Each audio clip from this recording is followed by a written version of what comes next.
Hello दोस्तों, स्वागत है आपका आपके अपने यूट्यूब चैनल दिसार जी के जीएस क्लासेस में। दोस्तों, आप सब लोग कैसे हैं? उम्मीद करते हैं आप सब लोग अच्छे होंगे, स्वस्थ होंगे, मस्त होंगे और अपनी तैयारी बेहतरीन तरीके से आप सभी कर रहे होंगे। दोस्तों, जैसे कि आपको पता है, हम आपको आरआरबी एनटीपीसी एग्जाम के आंसर की का सॉल्यूशन करवा रहे हैं। कौन से? अंडर ग्रेजुएट का सीबीटी 1 में जो क्वेश्चन जीके पूछे गए थे, सारे क्वेश्चन का सॉल्यूशन हम आपको करवा रहे हैं। दोस्तों, आज हम आपको करवाएंगे 13 अगस्त को सेकेंड शिफ्ट में पूछे गए जीके के सारे क्वेश्चन। और दोस्तों, हमने सभी की प्लेलिस्ट भी आपके लिए बना दी है, प्लेलिस्ट से जाके आप सारे वीडियो देख सकते हैं। दोस्तों, इसके पहले हमने 13 अगस्त के फर्स्ट शिफ्ट का वीडियो करवा दिया है। 13 अगस्त के फर्स्ट शिफ्ट तक हमने आपके क्वेश्चन करवा दिए हैं।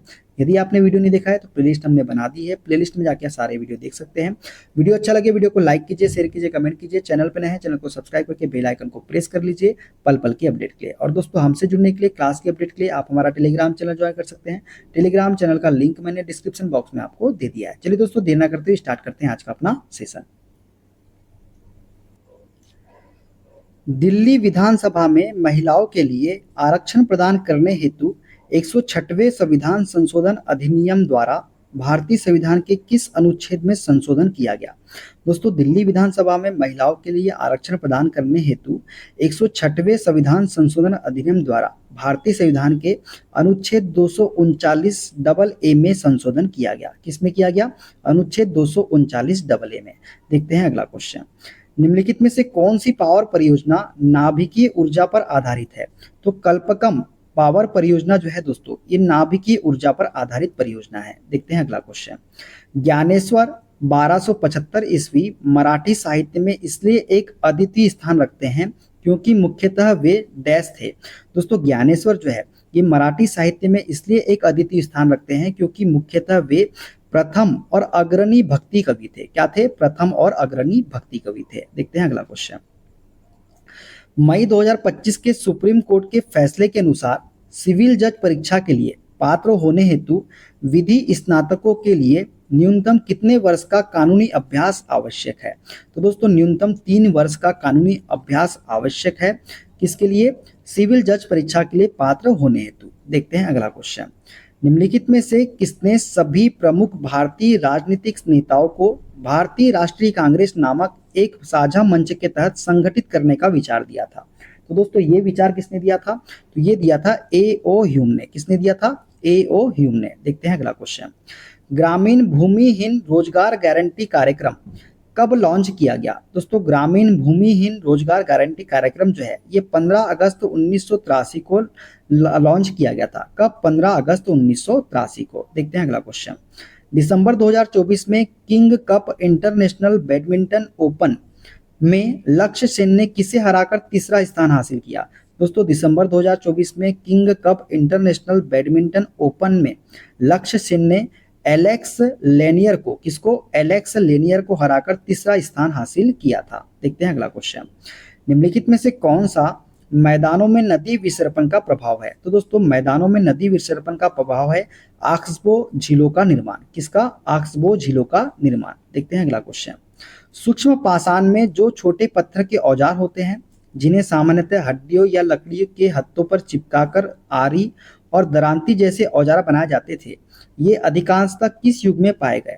दोस्तों, सूक्ष्म पाषाण जो छोटे पत्थर के औजार होते हैं जिन्हें सामान्यतः हड्डियों या लकड़ियों के हत्थे पर चिपकाकर आरी और दरांती जैसे औजार बनाए जाते थे, ये अधिकांश तक जो है दोस्तों मध्य पाषाण युग में पाए गए थे। कौन से युग में? मध्य पाषाण युग में। देखते हैं अगला क्वेश्चन।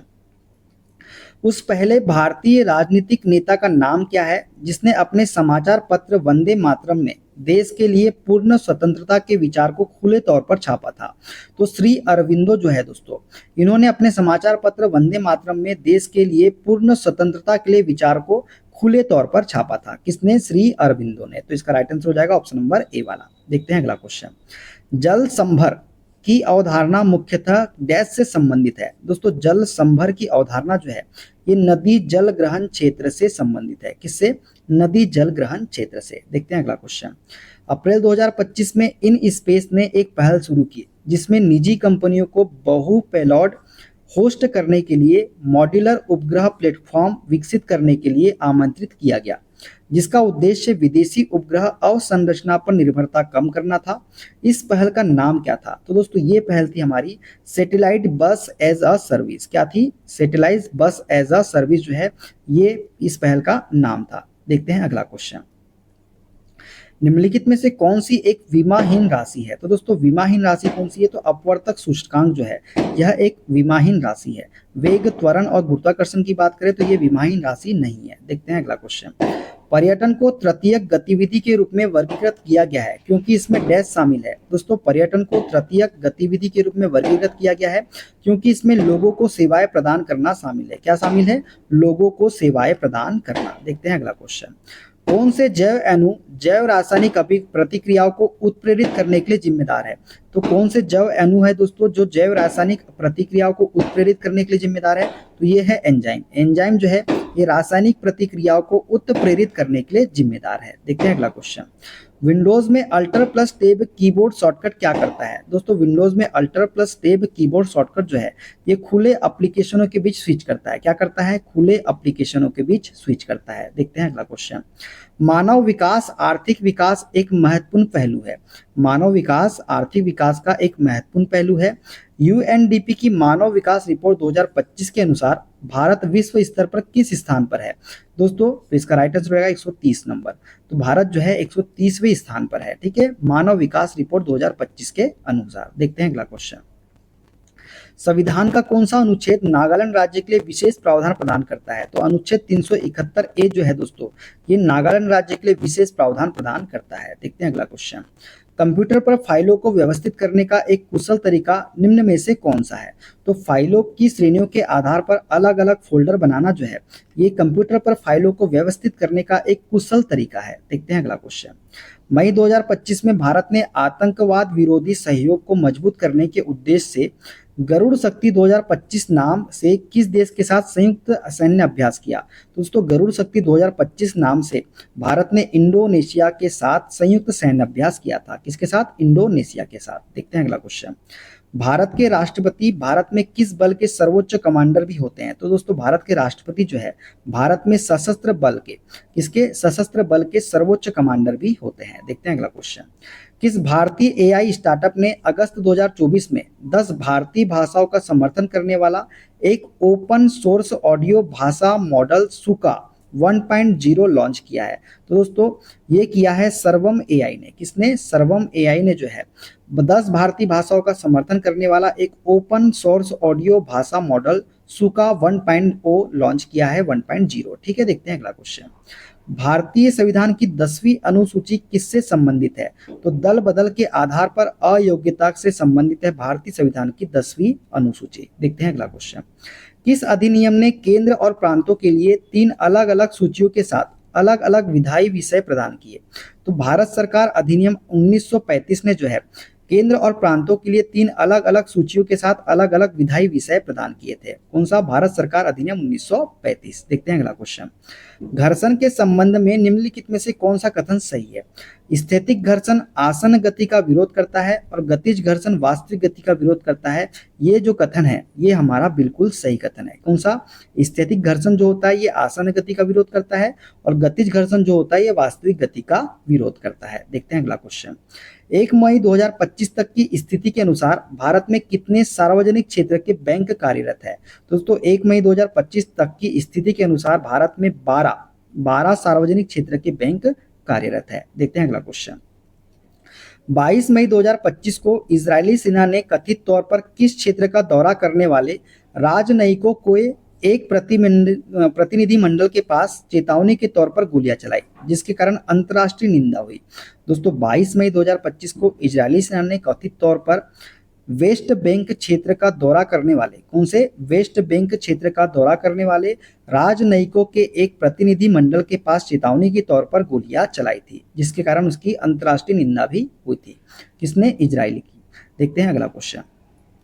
प्रधानमंत्री नरेंद्र मोदी ने 24 मई 2025 को भारत मंडपम नई दिल्ली में नीति आयोग की गवर्निंग काउंसिल की बैठक के डैश संस्करण की अध्यक्षता की थी? तो 10वें संस्करण की अध्यक्षता की थी प्रधानमंत्री नरेंद्र मोदी ने। ठीक है, देखते हैं अगला क्वेश्चन। निम्नलिखित में से दिल्ली सल्तनत का कौन सा विभाग साम्राज्य की सेना के सैन्य संगठन और प्रशासन के लिए उत्तरदायी था? तो दिल्ली सल्तनत का दीवान ए अर्ज जो है दोस्तों, दीवान ए अर्ज जो है ये साम्राज्य की सेना के सैन्य संगठन और प्रशासन के लिए उत्तरदायी था। देखते हैं अगला क्वेश्चन।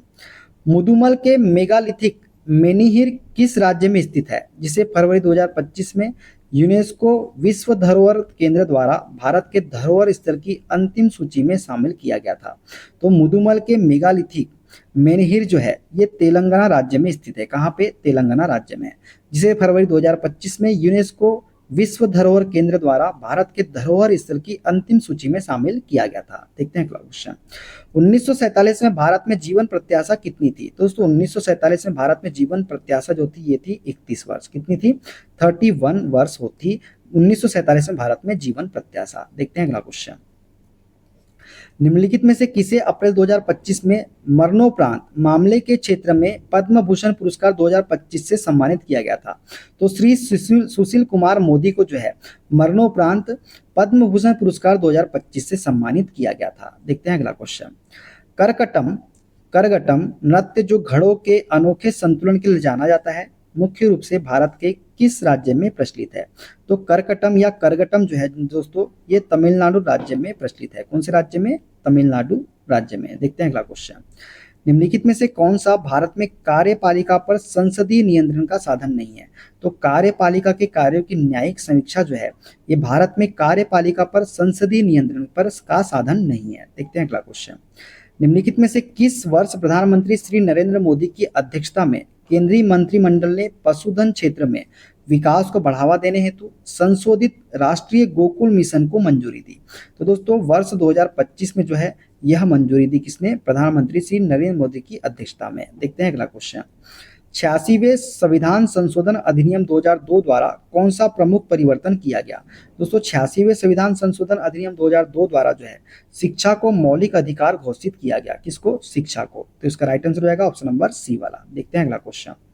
मई 2025 में निम्नलिखित में से किस भारतीय राज्य ने स्पेस टेक मैन्युफैक्चरिंग पार्क और सेंटर ऑफ एक्सीलेंस स्थापित करने के लिए इन स्पेस के साथ एक MOU पर हस्ताक्षर किए? तो कर्नाटक राज्य इसका राइट आंसर हो जाएगा। कौन सा राज्य? कर्नाटक राज्य। देखते हैं अगला क्वेश्चन। निम्नलिखित में से कौन सा मरुस्थल विश्व मानचित्र के दक्षिणी भाग में दिखाई देता है? तो कालाहारी मरुस्थल जो है दोस्तों ये विश्व मानचित्र के दक्षिणी भाग में दिखाई देता है। कौन सा मरुस्थल? कालाहारी मरुस्थल। देखते हैं अगला क्वेश्चन। वर्ष 2025 में महाशिवरात्रि कब मनाई गई? दोस्तों वर्ष 2025 में महाशिवरात्रि जो है ये 26 फरवरी को मनाई गई। कब मनाई गई? 26 फरवरी को। अगला क्वेश्चन दोस्तों, स्थानिक स्पीसीज क्या है? दोस्तों स्थानिक स्पीसीज जो है वे स्पीसीज जो केवल विशेष क्षेत्र में ही पाई जाती है, अन्य कहीं नहीं पाई जाती, यही स्थानिक स्पीसीज कहलाती है। क्या कहलाती है? स्थानिक स्पीसीज। तो दोस्तों ये थे आज के सारे क्वेश्चन। वीडियो कैसा लगा कमेंट बॉक्स में जरूर बताइएगा। मिलते हैं अगले वीडियो में। अपना ख्याल रखिए। Okay bye bye, take care.